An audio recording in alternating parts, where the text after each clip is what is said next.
do, but they're sending maybe a very different message. Yeah. So ultimately, if you're inconsistent with your rules or with how you interact with your dog, if it's okay that your dog jumped on you one day when you were happy to come home from work, but it's not okay because your dog jumped on you in your church clothes, the dog doesn't see the difference there. And when you're inconsistent with your rules and your boundaries, that is what becomes unfair to a dog, to punish them one day for something and then not follow through the rest of the time.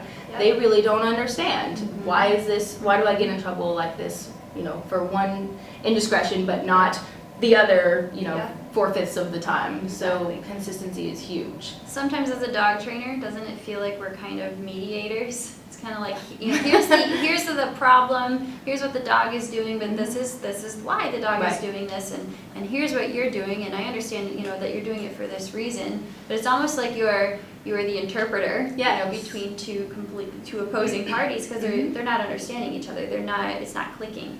They're not getting it. Is that exhausting? It can be, because you constantly feel like, we call it dog training, but it is very much people training.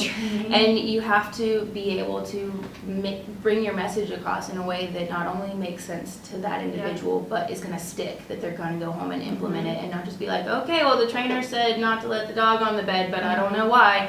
You have to make sure they really truly understand you. And also that, because ultimately it's easier for us to just train the dog and then hand it back over, but if that's not something they're going to follow through with, that's useless. It's a waste of our time and a waste of their money to not make sure that they understand it. They have to be able to follow through, or it's going to be a very bumpy road after that. So it can be pretty exhausting sometimes to make sure that people are on the same page. And when you're passionate about it, it's even more exhausting. Because you read the person and you're like, all right, is he getting this? Is this owner understanding what I'm trying to explain to him? And you can read their expression. You're like, he's not getting it yet. Let's try explain it a different way. Let's ask a different question. Let's show him or her, whoever the client is, and sometimes it's the entire family. You have to teach it to the husband, explain it to the wife, show the kids.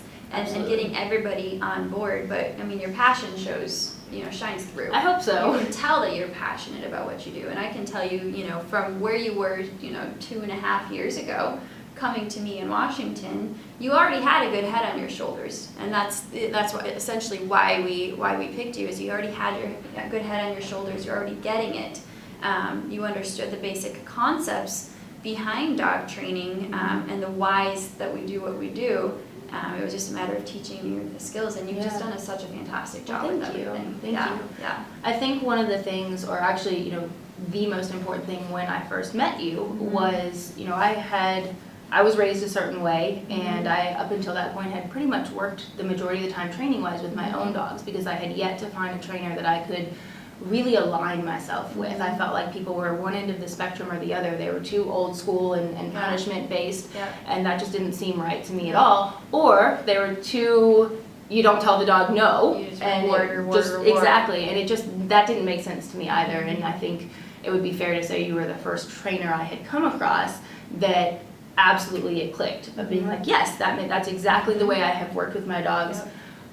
Kind of before that, without having all of the skills for it. Exactly. And that's what the entire time, that's the part that has never wavered at all. And that's why it's been, I won't call it an easy transition, but such an enjoyable one to be able to implement those, not only, of course, in our own household, but for clients, because I believe in that. That's exactly what works. Yeah, absolutely. Fantastic.